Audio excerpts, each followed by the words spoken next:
Hello everyone, मैं गिरिवर यादव आप सभी का स्वागत करता हूँ आर्या फोटोन फाउंडेशन में। पिछले क्लास में हम 11th का हमने टॉपिक लिया था यूनिट एंड डायमेंशन, उसकी थ्योरी पढ़ी थी हमने। आज हम उसके कुछ प्रॉब्लम्स ले रहे हैं, कुछ न्यूमेरिकल डिस्कस करेंगे। तो पहला न्यूमेरिकल है, इफ फोर्स उसने दिया है फोर्स को वो रिप्रेजेंट कर रहा है कैपिटल एफ से। If force capital F, velocity v and time t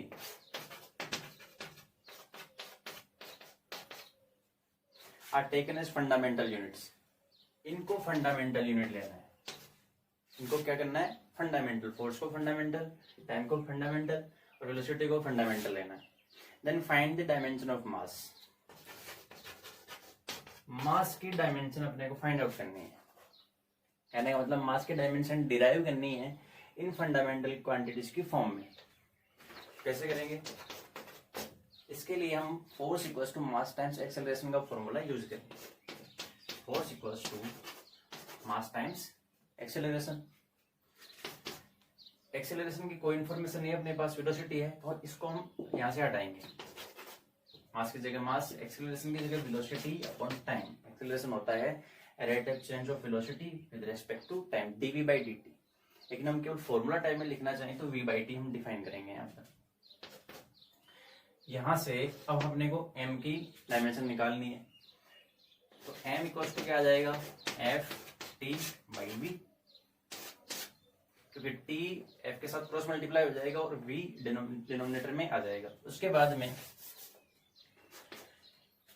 इसको डायमेंशनल फॉर्मूले के अंदर लिखना हो इस इक्वेशन को, तो स्क्वायर ब्रैकेट लगाएंगे।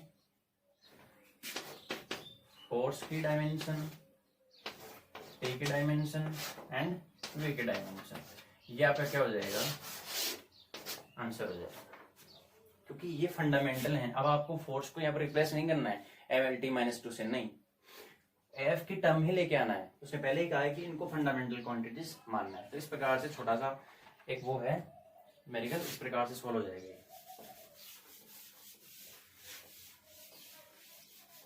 हम यहाँ पर बिल्कुल बेसिक से चल रहे हैं। सेकंड क्वेश्चन ले रहे हैं, देखिए, for which of the following quantities does ratios are dimensionless. 3 दिए उसने कि कौन से के लिए वर्क अपॉन एनर्जी, पहला जो कॉम्बिनेशन है वर्क अपॉन एनर्जी है, वो पूछ रहा है कि इनमें से कौन सा है जो डायमेंशनलेस। सेकेंड है साइन थीटा, और जो थर्ड वन है वो है मोमेंटम पर unit time, momentum upon time. तो सबसे पहले हम इसको चेक करते हैं कि ये डायमेंशनलेस है या नहीं। फिर हम साइन थीटा को चेक करेंगे, डायमेंशनलेस है या नहीं, और मोमेंटम अपॉन टाइम को चेक करेंगे, डायमेंशनलेस है या नहीं। देखिए, वर्क को मैं W से लिख रहा हूँ, एनर्जी को E से। मैं पहले वर्क की बात करता हूँ। इसकी डायमेंशंस क्या होती हैं? वर्क होता है फोर्स टाइम्स डिस्प्लेसमेंट, ओके। और एक इसमें मैकेनिक्स के अंदर एक वर्क एनर्जी थ्योरम होती है कि जो आप वर्क करते हो वही आपकी एनर्जी में कन्वर्ट होता है। जब हम वर्क के बारे में पढ़ेंगे तो वहां पर हम पढ़ेंगे वर्क एनर्जी थ्योरम।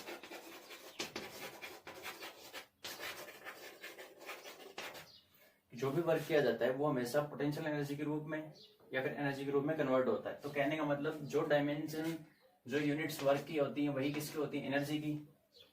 तो सेम जब यूनिट है तो क्या आएगा? ये डायमेंशनलेस आएगा या नहीं आएगा?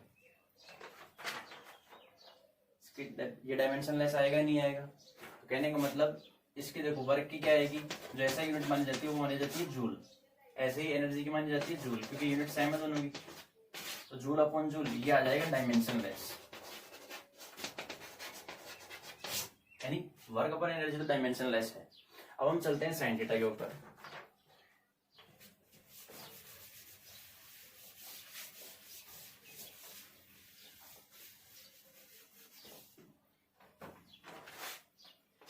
साइन थीटा तो सबसे पहले हम इस एंगल की बात करते हैं, थीटा की। एंगल होता है कोई भी दो लाइन का रेशियो, तो लेंथ अपॉन लेंथ आती है इसमें, L2 अपॉन L1 मान लीजिए। दो कोई भी लेंथ होती है उनका रेशियो होता है एंगल, तो लेंथ अपॉन लेंथ, यानी डायमेंशन लेस है। जब थीटा डायमेंशन लेस है तो उसका साइन भी क्या होगा, डायमेंशन लेस। यानी जब भी sine theta, cos theta, tan theta, ये सब क्या होते हैं, डायमेंशन लेस होते हैं। अब हम बात करते हैं मोमेंटम अपॉन टाइम की। Momentum upon time. अच्छा, मोमेंटम क्या होता है, मोमेंटम को हम रिप्रेजेंट करते हैं स्मॉल पी से, और ये होता है मास times velocity upon T upon T. ये फॉर्मूला चल रहा है मोमेंटम अपॉन टाइम। मोमेंटम को पी से रिप्रेजेंट किया अपॉन टाइम। मोमेंटम होता है मास टाइम्स वेलोसिटी अपॉन टाइम। अच्छा, यहां से कुछ कैंसिल आउट हो रहा है क्या, देखो इसके डायमेंशन निकालते हैं। मास के टाइम, मास को हम यदि लिखना चाहें तो कैपिटल एम। वेलोसिटी की क्या होती है, एल टी माइनस वन होती है, m0 l t minus one upon time की कैपिटल टी। ऊपर t माइनस वन पहले से है, t माइनस वन और जाएगा तो कितना हो जाएगा, t माइनस टू। तो ये बन जाएगा m की power one, l one and t minus mlt minus two. ये किसकी आ रही है, ये आ रही है फोर्स। कहने का मतलब डायमेंशन निकल के आ रही है, डायमेंशन लेस नहीं है। तो तीन पेयर में से कौन सा ऐसा है जिसकी जो डायमेंशन लेस नहीं है, मोमेंटम अपॉन टाइम। ये आपका क्या हो जाएगा, आंसर हो जाएगा, डिफरेंट हो जाएगा ये।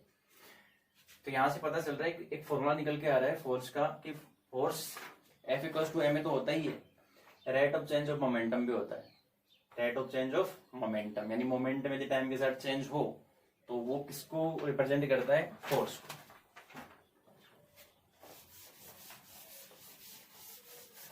थर्ड क्वेश्चन पे चलते हैं।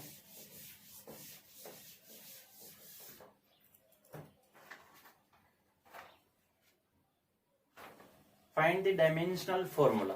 अब हमें डायमेंशनल फॉर्मूला निकालना है चार्ज का। सबसे पहले निकालना है चार्ज का निकालना है, और उसने क्वेश्चन में इक्वेशन दी है चार्ज की, Q equals to I into T. और ये फॉर्मूला कहां से आता है, ये आता है करंट की डेफिनेशन से। करंट की डेफिनेशन क्या होती है, rate of flow of charges Q by T. Per unit time में कितने नंबर ऑफ चार्ज फ्लो हो रहे हैं, that is called electric current. तो यहां से T इधर मल्टीप्लाई होगा तो Q equals to I T. इसने फॉर्मूला गिवन किया है, चार्ज का निकालना है। सेकंड है कोफिशिएंट ऑफ विस्कोसिटी।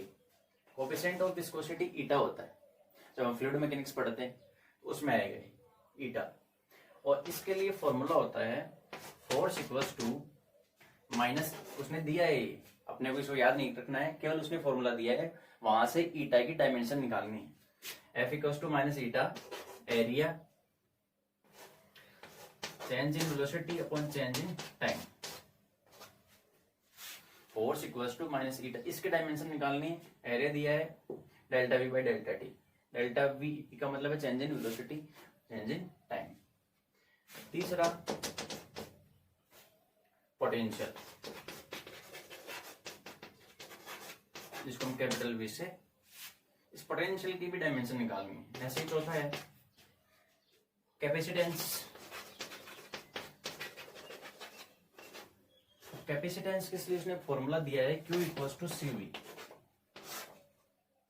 जब 12th क्लास में कैपेसिटर पढ़ेंगे तो उसमें पढ़ेंगे कि Q चार्ज होता है C इंटू वी, जहां C कहलाता है कैपेसिटेंस, Q चार्ज होता है, V वोल्टेज होता है पोटेंशियल, और C होता है कैपेसिटेंस। इस C की हमें डायमेंशन निकालनी है इस फॉर्मूले से। यदि आपके पास एक फॉर्मूला है तो आप उससे आसानी से निकाल सकते हैं। अभी हम निकालना सिखाएंगे आपको। देखिए, रेजिस्टेंस कैपिटल R, और इसके लिए ओम्स लॉ आता है, V इक्वल्स टू IR, इससे फाइंड आउट कर लेंगे। पोटेंशियल कैपिटल V के लिए उसने फॉर्मूला दिया है energy U capital U, energy represent करता है। U इक्वल्स टू होता है Q into V, energy equals to charge into potential. तो इस फॉर्मूला से निकालेंगे, क्योंकि एनर्जी की हम जानते हैं फोर्स इनटू डिस्प्लेसमेंट। क्यों? क्योंकि यहाँ सबसे पहले निकालेंगे उसको, क्योंकि यहाँ रिप्लेस करेंगे तो किसके निकल के आएगी, वी की निकल के। एक बार वी की निकल के आ गई तो फिर सी की निकल के आ जाएगी। ऐसे ही फॉर्मूला से हम एक के बाद एक निकालते जाएंगे। देखो सबसे पहले निकालते हैं चार्ज की।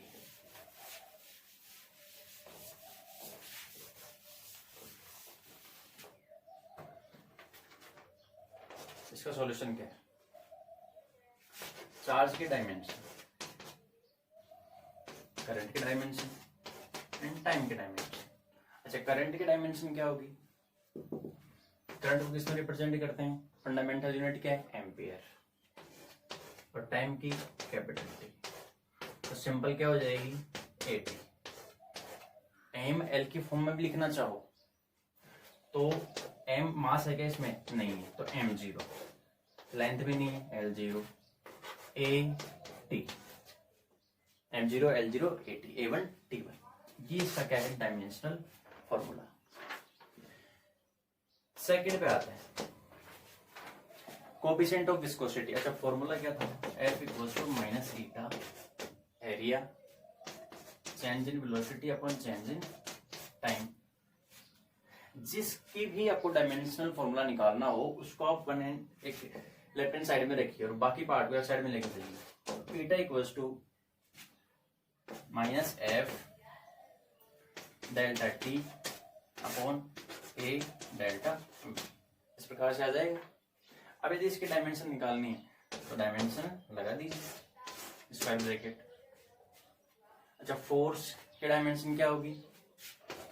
m1 l1 t minus two. Okay, force का डायमेंशनल फॉर्मूला क्या होता है? m l t minus two. हम डिस्कस कर चुके हैं पहले। m l t minus two याद करना है इसको। डेल्टा टी क्या है? t2 माइनस t1 यानी चेंज इन टाइम। देखो, यदि आप कोई दो क्वांटिटी ऐड करो या फिर आप घटाओ, ठीक है, तो यूनिट जो डायमेंशन है उसके ऊपर कोई फर्क नहीं पड़ता, डायमेंशन सेम आएगी। जितनी इसकी टाइम की डायमेंशन है उतनी ही टाइम की डायमेंशन इसकी रहेगी। डेल्टा टी की डायमेंशन क्या रहेगी? टाइम की, टी आ जाएगा ये। नीचे एरिया है, एरिया होता है लेंथ इनटू लेंथ, यानी कैपिटल एल स्क्वायर, क्योंकि एल स्क्वायर आएगा और उसकी डायमेंशन क्या होगी? Capital L. वेलोसिटी, वेलोसिटी की क्या होती है? एल टी माइनस वन, ये हो जाएगी। अब देखिए कितने पार्ट कैंसिल हो रहे हैं। यहां से एल स्क्वायर और एल, एल नीचे क्या बन गया? L cube. ऊपर जाएगा तो एल के पावर माइनस थ्री, और एल वन पॉजिटिव है, इससे ये कैंसिल आउट हो सकता है यहाँ पर। तो मास का तो एम वन है। ओके, उसके बाद में लेंथ का देखिए आप, ये जाएगा ऊपर तो ये बन जाएगा माइनस टू। अच्छा, टाइम का कितना है? यहां से इसकी एक पावर कैंसिल हो रही है माइनस वन, और ऐसे ही टी माइनस वन से टी कट जाएगा तो ये कितना है? टी इसमें नहीं है, टी जीरो आ जाएगा। ठीक है, ये आपका क्या हो जाएगा? इसका ईटा का डायमेंशनल फॉर्मूला हो जाएगा। फिर से चेक कर लीजिए। ईटा इक्वल्स टू, देखिए F equals to minus eta area delta V by delta T उसने दिया है। ओके, उसके बाद में ईटा के लिए फॉर्मूला डिराइव कीजिए। तो जितने भी यहाँ पर कैलकुलेशन हो रही है उसको कीजिए आप। डेल्टा टी ऊपर जाएगा और एरिया और डेल्टा वी नीचे आएंगे डिनोमिनेटर के अंदर। उसके बाद में फोर्स का डायमेंशन फॉर्मूला क्या होता है? M L T minus two, time का टी, एरिया का एल स्क्वायर, और वेलोसिटी का, क्योंकि चेंज इन वेलोसिटी है, L T minus one. Simple. उसके बाद में एल से एल कैंसिल हो गया, नीचे एल स्क्वायर ऊपर जाएगा तो एल माइनस टू। अच्छा, टाइम का कितना बच रहा है? देखिए, इसकी एक पावर यहाँ से कैंसिल हो गई तो टी माइनस वन बचा, वो इससे कैंसिल आउट हो गया, और टी माइनस वन और टी की पावर वन वो जुड़ेंगे तो जीरो। तो ये आपका डायमेंशन फॉर्मूला आ जाएगा किसके लिए? विस्कोसिटी के लिए।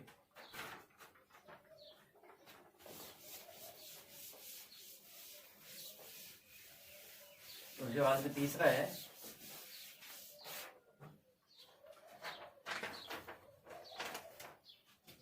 पोटेंशियल।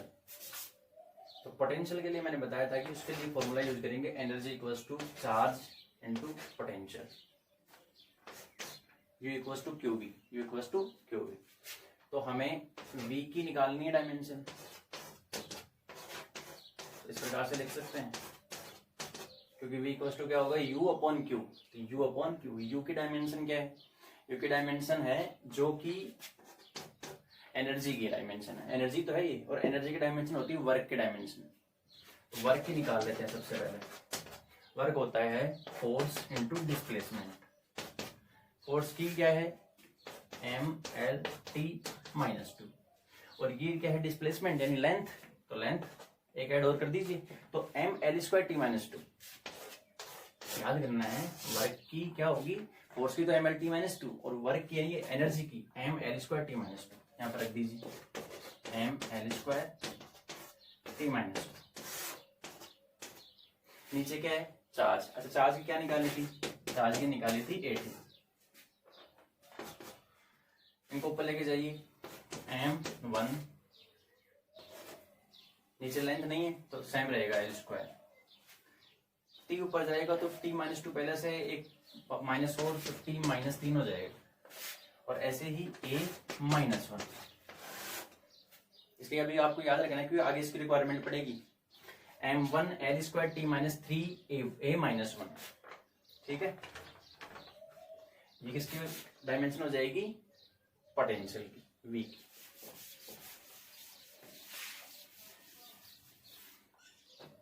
उसके बाद में है कैपेसिटेंस।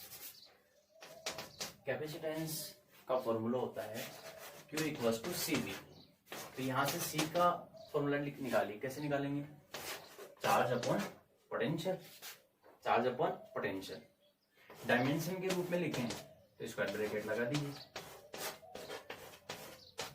अच्छा, चार्ज की क्या है,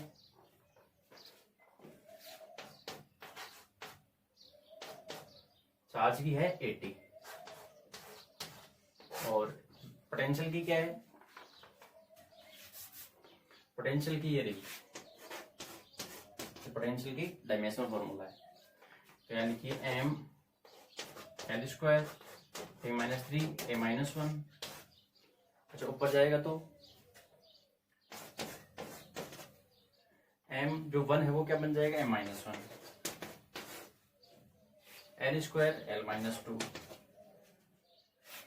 t माइनस 3 ऊपर जाके t की पावर 4, a माइनस 1 है वो क्या बन जाएगा, a1, और a1 पहले से है तो क्या बन जाएगा, a²। ये डायमेंशनल फॉर्मूला किसका आ गया, कैपेसिटेंस का। यानी हम बेसिक यूनिट की फॉर्म में हम क्या कर सकते हैं, डिराइव कर सकते हैं। तो ये डिराइव्ड क्वांटिटीज कहलाती हैं।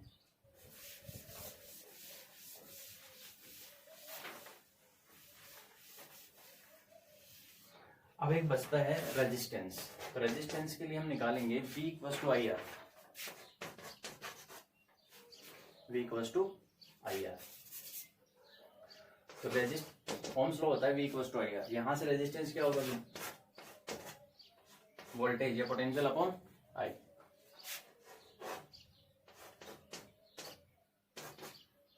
तो R के डायमेंशनल फॉर्मूला यदि हम निकालना चाहें तो वेलोसिटी इसका, पोटेंशियल का और करंट का। पोटेंशियल का भी हमने निकाला था, करंट का क्या होगा, ampere.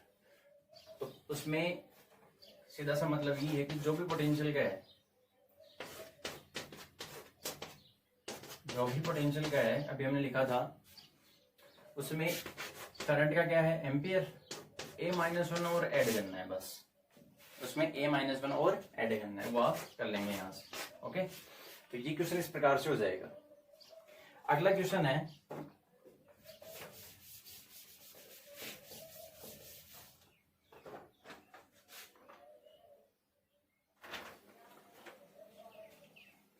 the velocity of a particle depends upon the time t according to the equation v equals to a plus bt plus c upon d plus t। इस पार्टिकल की वेलोसिटी इस प्रकार से इस इक्वेशन के द्वारा रिप्रेजेंट की जा रही है। Right the dimension of a, b, c and d। a, b, c और d, इनकी हमें डायमेंशंस फाइंड आउट करनी है। जो कोफिशिएंट है a, b, c और d, इनके डायमेंशन फाइंड आउट करनी है। अच्छा, इसको सॉल्व कैसे करेंगे? इसको सॉल्व करने का तरीका है, देखो इक्वेशन के अंदर क्या होता है, जितना इसका यूनिट्स या फिर डायमेंशनल फॉर्मूला है उतना ही इन सब का होगा। ये लीनियरली ऐड हो रहे हैं, तो जितनी यूनिट वेलोसिटी की उतनी ए की होगी, ए की पी और टी की मिला के सेम, और उतनी ही सी अपॉन डी प्लस टी की होगी।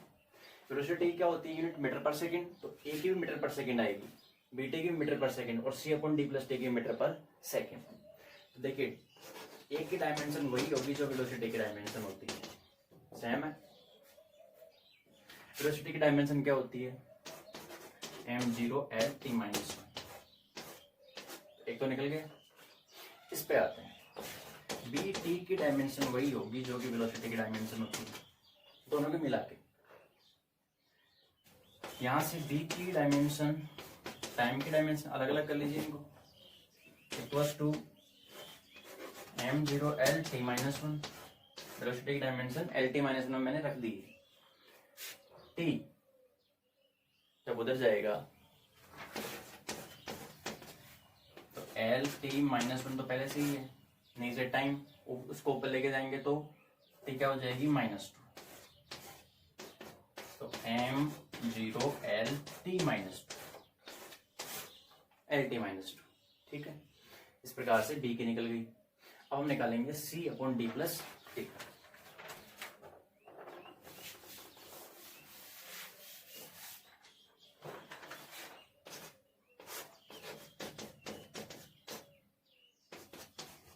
इसका निकालने से पहले जो नीचे वाला पार्ट है इसको देखिए, टाइम के साथ डी ऐड हो रहा है, और मैंने बताया था कि फिजिक्स में सेम यूनिट्स वाली क्वांटिटी ऐड या फिर सब्ट्रैक्ट होती है।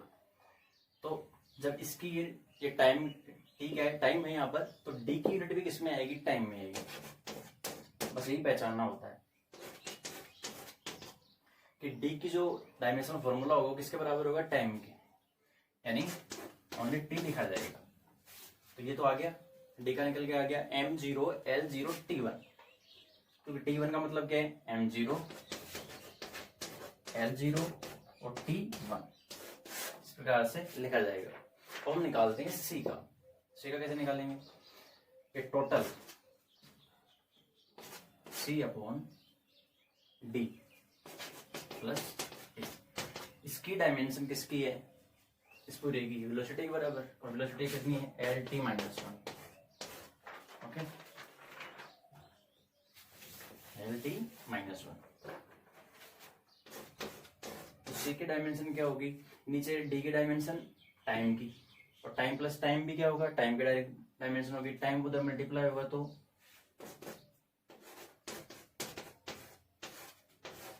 टाइम, टी माइनस 1 और t1 कैंसिल, तो सी की जो डायमेंशन आएगी वो किसकी आएगी? लेंथ,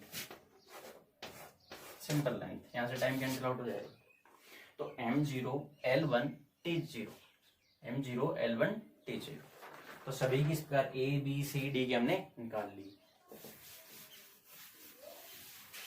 ध्यान ही रखना है कि सेम यूनिट वाली और सेम डायमेंशन फॉर्मूला वाली फिजिकल क्वांटिटी से एड या सब्ट्रैक्ट होती है। उसके बाद में आगे चलते हैं कुछ क्वेश्चन के ऊपर। The following equation gives a relation between mass m kept on a surface of area A and the pressure P exerted on this area P। Pressure का फॉर्मूला उसने दिया है कि m1 plus m2 divided by area into x। इतना pressure exert हो रहा है। What must be the dimension of the quantity x and m2, इसके डायमेंशन और m2 की डायमेंशन पूछिए उसने। देखो उसने पहले ही कहा है कि मास m1 रखा हुआ है, तो मास के अंदर कोई फिजिकल क्वांटिटी ऐड हो रही है तो कौन हो सकता है? मास ही तो ऐड होगा। तो m1 की जितनी डायमेंशन है उतनी किसकी है? m2 की, और वो किसकी है? मास की।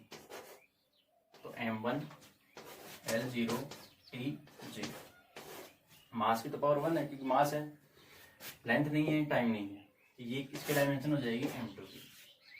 ठीक है, अब हमें निकालनी है x की। इधर क्या है, प्रेशर। प्रेशर क्या होता है, force per unit area. M1 plus M2,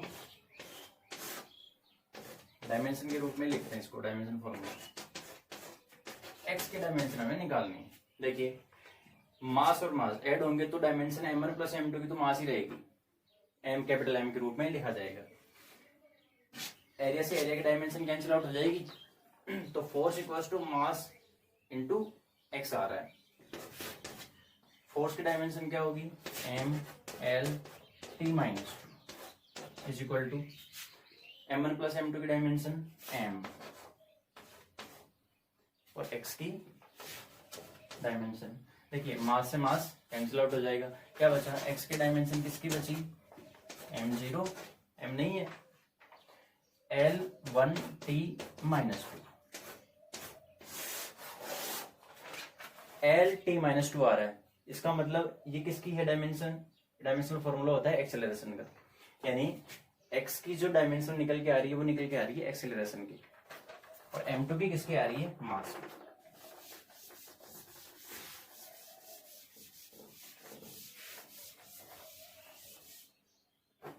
उसके बाद में नेक्स्ट क्वेश्चन है, the value of gravitational constant is capital G equals to 6.67 into 10 to the power minus 11 newton metre square per kilogram square.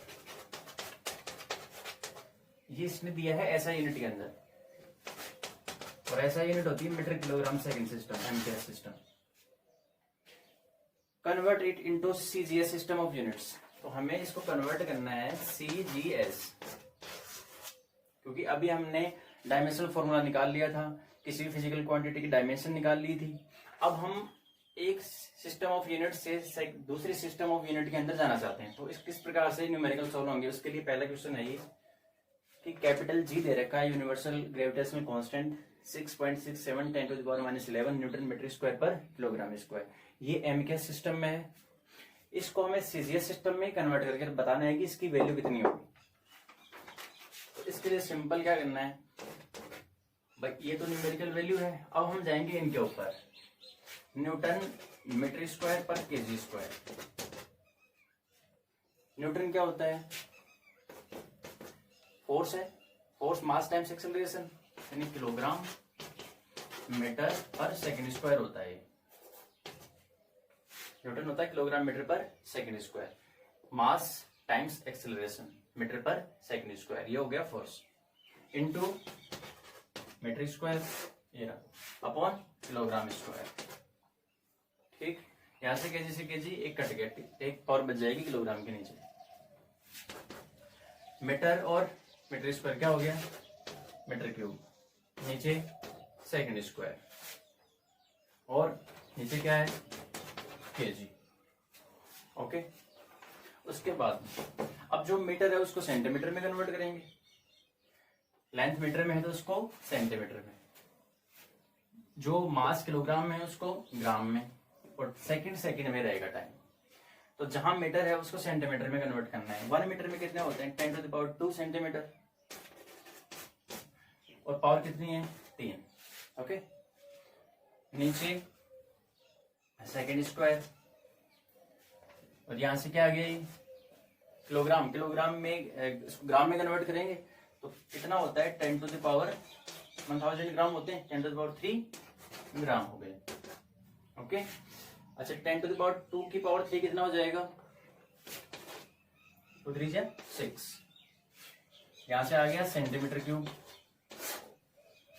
और नीचे 10 to the power 3 gram second square, gram second square. देखिए यहां से क्या cancel out हो रहा है, कितनी पावर बच गई, 10 टू द पावर 3 बच जाएगी, यानी 10 to the power 3 centimetre cube, नीचे gram second square.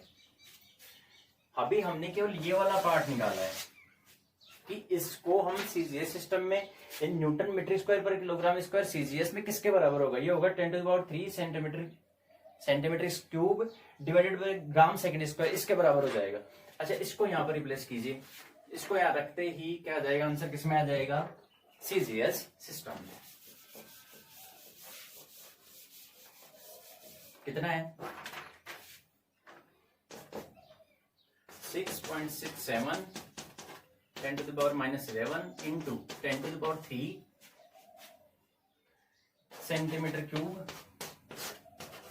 Gram second square. कितनी पावर बच गई 10⁻⁸ 6.67 इंटू 10⁻⁸। या तो हम लिखेंगे centimetre cube upon gram centimetre square में, या फिर हम लिखेंगे dine centimetre square upon gram square. क्योंकि इसी को देख के लिखना है। फोर्स एमकेएस सिस्टम में लिखा जाता है न्यूटन में, और वही फोर्स सीजीएस सिस्टम में लिखा जाता है डाइन में। मीटर किस में लिखा जाएगा सेंटीमीटर में, और किलोग्राम किस में ग्राम में। तो ये भी unit dyne centimetre square upon gram square, या फिर centimetre cube upon gram second square. ये इसकी मैग्नीट्यूड है, ये इतना मैग्नीट्यूड हो जाएगा। तो यहां से दिए पूछे कि कौन से सिस्टम के अंदर जी की वैल्यू ज्यादा होती है, तो 10⁻11 ज्यादा है, 10⁻8 ज्यादा है। 10⁻8 क्योंकि पावर माइनस में कम है इसलिए ये ग्रेटर है।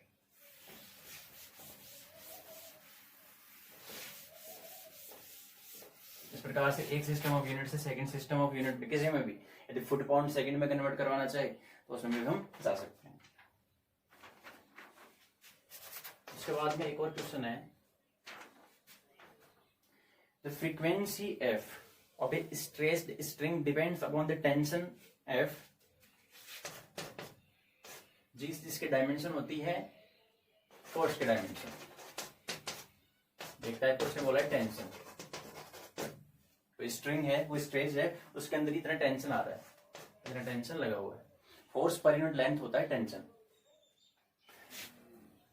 लेंथ ऑफ स्ट्रिंग दे रखी है L, यानी जो फ्रीक्वेंसी है F वो डिपेंड कर रही है F के ऊपर, लेंथ के ऊपर, और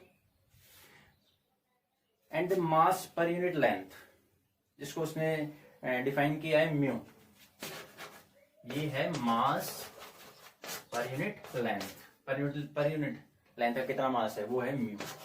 मास m नहीं दिया है, म्यू दिया है उसने, इनके ऊपर डिपेंड कर रहा है। तो उसने कहा है derive the formula for frequency, यानी उसने रिलेशन दे दिया और पूछ लिया कि फ्रीक्वेंसी को इनकी टर्म्स में आप फॉर्मूले के रूप में लिखिए। तो मैंने कह दिया कि f डायरेक्टली प्रोपोर्शनल मान सकता हूं मैं f, ठीक है। अब मुझे पता नहीं कि f के प्रोपोर्शनल है या f स्क्वायर के है या f की पावर -1/2 के है, तो मैं क्या मान लूंगा f की पावर a, और उसको मैं फाइंड आउट कर लूंगा a को। ऐसे ही लेंथ की पावर b और म्यू की पावर c मैंने मान ली, ठीक है। इस प्रकार से अब हमारा जो ऑब्जेक्टिव रहेगा वो a b c की वैल्यू निकालना रहेगा। इस प्रकार से डिपेंड कर रहा है। प्रोपोर्शनलिटी है, कांस्टेंट हटाने के लिए मैंने मान लिया कि डायमेंशन कांस्टेंट मान लिया k, तो f की पावर a, l की पावर b और म्यू की पावर c मैंने यहाँ पर लिख दिया। देखिए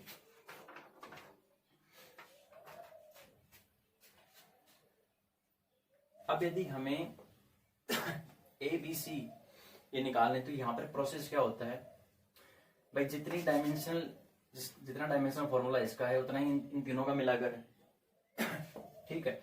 डायमेंशनल फॉर्मूला लिखिए,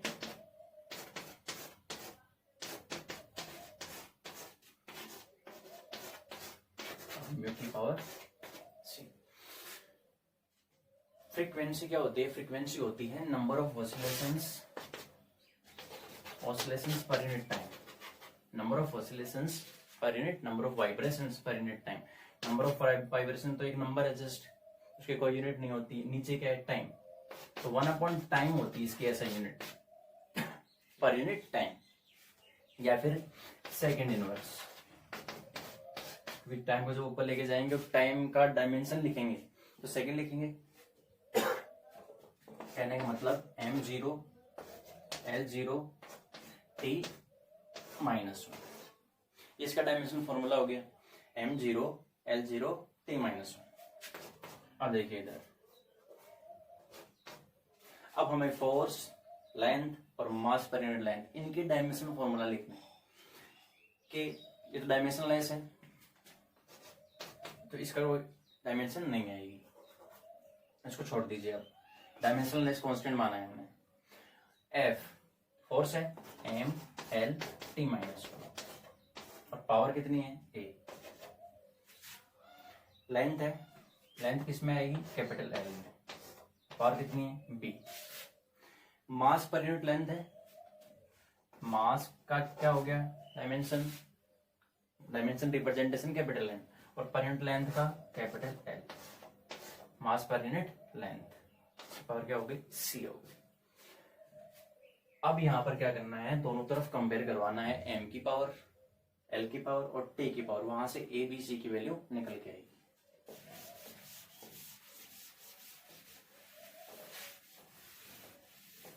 देखिए m0 l0 t-1, यहां से m की पावर कितनी है, m की पावर a और m की पावर c, m की पावर कितनी हो गई a प्लस c हो गई। ओके, m की पावर a और m की पावर c, ये तो m का पार्ट आ गया।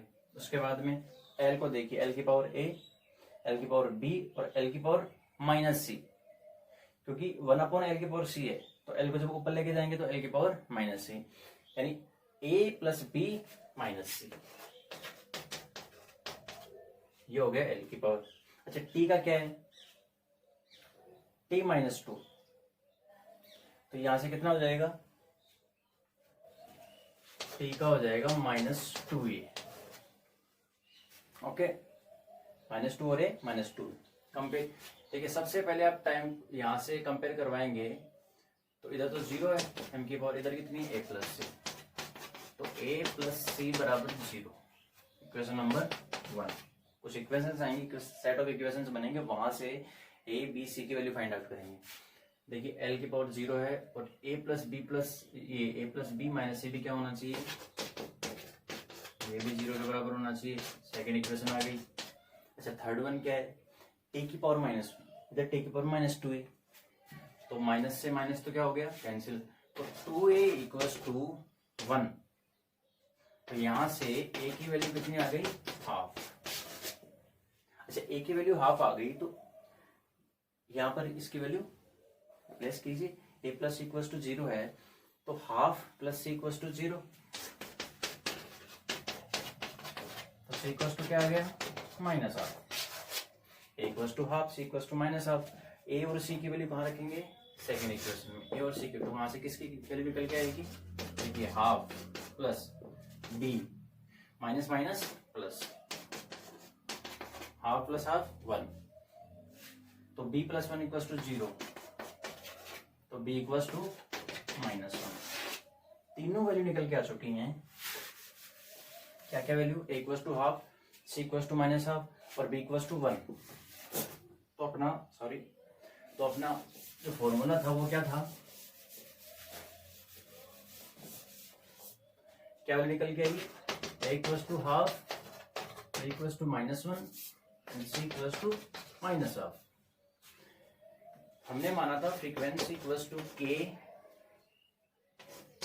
फोर्स की पावर a, तो फोर्स की पावर कितनी है 1/2, लेंथ की पावर b, तो लेंथ की पावर -1 और म्यू की power mass per unit length की पावर c।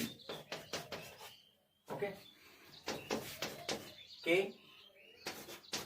√f, नीचे l आ रहा है और म्यू भी नीचे आ रहा है, म्यू की पावर -हाफ है, नीचे आएगा तो हाफ, √μ, इन दोनों को एक साथ लिख दें तो k/l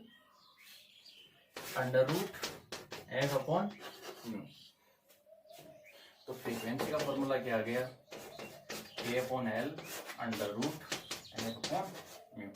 और जब एक्सपेरिमेंटली देखा गया तो k की वैल्यू आई थी हाफ, एक्सपेरिमेंट किए गए तो इस k की वैल्यू कितनी आई थी हाफ, तो नीचे हो गया 1/2l √f/μ। ये क्या है, ये फ्रीक्वेंसी का फॉर्मूला आ गया, यानी हमने डायमेंशनल एनालिसिस की सहायता से हमने किसी भी फिजिकल क्वांटिटी यानी फॉर एग्जांपल फ्रीक्वेंसी का क्या निकाल लिया, फॉर्मूला निकाल लिया। कितना आया 1/12 √f/μ। इसमें नेक्स्ट क्वेश्चन है, check the correctness of the relation s equals to ut plus half at square।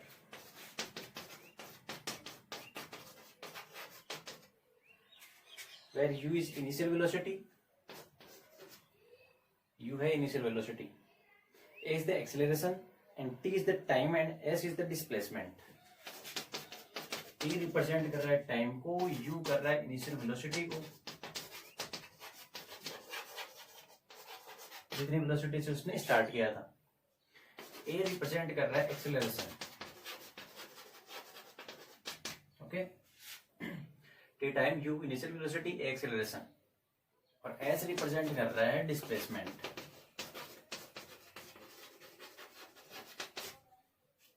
आपको केवल फॉर्मूले के ऊपर जाना है, इनके जो मीनिंग है वो हम जब हम मोशन पढ़ेंगे तब डिटेल से डिस्कस करेंगे। तो इसमें इसको डायमेंशनली करेक्ट अपने को चेक करना है कि ये फॉर्मूला डायमेंशनली करेक्ट है या नहीं। देखिए लेफ्ट हैंड साइड में डिस्प्लेसमेंट है, और डिस्प्लेसमेंट एक लेंथ होती है, और लेंथ की डायमेंशन होती है कैपिटल एल। यानी लेफ्ट हैंड साइड की जो डायमेंशन आएगी वो क्या है, m0 L1 T0, या फिर L के फॉर्म में सिंपली L। अब हमें चेक करना है यूटी का, इसके डायमेंशन कितनी आएगी, इस यूटी की और हाफ एटी स्क्वायर की सेपरेटली। यूटी की यू रिप्रेजेंट कर रहा है वेलोसिटी और टी टाइम को, तो यू की डायमेंशन क्या होगी वेलोसिटी की, एल टी -1, और टाइम की टी, टी से टी कैंसिल, क्या बचा एल। तो जितनी डायमेंशन एच की है उतनी ही यूटी की है। अब हम चेक करते हैं हाफ एटी स्क्वायर की। हाफ एटी स्क्वायर की चेक करने के लिए हाफ तो डायमेंशन लेस नंबर है, डायमेंशन लेस होता है। ए एक्सेलरेशन और टी स्क्वायर की डायमेंशन निकाल दो। एक्सेलरेशन की डायमेंशन क्या होती है, एल टी -2, और टी स्क्वायर यानी कैपिटल टी का स्क्वायर, टी से टी कैंसिल, क्या बचा एल।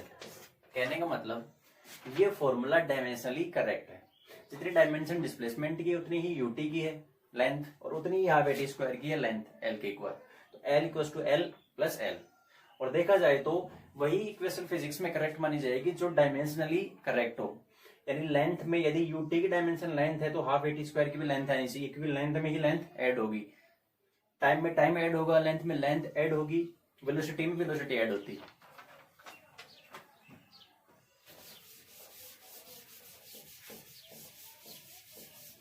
तो अभी तक हमने 7 से 8 क्वेश्चन डिस्कस किए हैं, लेकिन एक क्वेश्चन के अंदर है जो मैंने विस्कोसिटी का फॉर्मूला लिखवाया था, F = eta A delta V upon delta T की जगह उसमें सही फॉर्मूला है वो लेंथ आती है delta V upon delta T, वो बाय मिस्टेक मैंने लिखवा दिया। तो इसकी हम ईटा की डायमेंशन दोबारा से निकालेंगे, क्योंकि वहां पर हमने क्या किया था, यहाँ पर टाइम लगाया था, तो टाइम लगाते ही पूरा का पूरा फॉर्मूला गलत हो गया वो। यहां से ईटा का फॉर्मूला क्या आएगा, F delta L upon A delta V, और माइनस। यदि हम डायमेंशन निकालना चाहें इसकी ईटा की, तो फोर्स की डायमेंशन, अच्छा डेल्टा एल की डायमेंशन वही होगी, क्योंकि ये क्या है delta L, change in length L2 - L1, तो जो लेंथ की डायमेंशन होगी वही डेल्टा एल की होगी। नीचे एरिया की डायमेंशन और डेल्टा V वेलोसिटी की डायमेंशन, फोर्स की डायमेंशन M/L/T-2, ओके, लेंथ की डायमेंशन L स्क्वायर ब्रैकेट में, एरिया की L स्क्वायर, वेलोसिटी की LT-1, मीटर पर सेकंड होता है, मीटर पर सेकंड LT-1। देखिए L से L कैंसिल आउट हो जाएगा, और क्या हो रहा है, L से ये वाला L स्क्वायर हो जाएगा, T की पावर -1 से, अच्छा यहाँ पर एक बचेगी, यहाँ पर एक बचाएगा T की पावर -1, तो क्या बचा है, नीचे लेंथ बचा था, ऊपर जाएगा तो मास तो पहले से ही है m1, लेंथ ऊपर जाएगा तो क्या होगा l minus one, m1 l minus one, और t क्या है t माइनस वन। तो m1 l minus one t minus one, इसका क्या आ जाएगा डायमेंशनल फॉर्मूला किसका, ईटा का, जिसको आप बोलते हैं कोएफिशिएंट ऑफ विस्कोसिटी। तो आप इसको करेक्ट कर लेना, क्योंकि पहले हमने यहाँ पर डेल्टा टी लिया था, लेकिन एक्चुअल फॉर्मूले में यहाँ पर आता है डेल्टा एल। तो इसको आप इसमें करेक्शन कीजिए।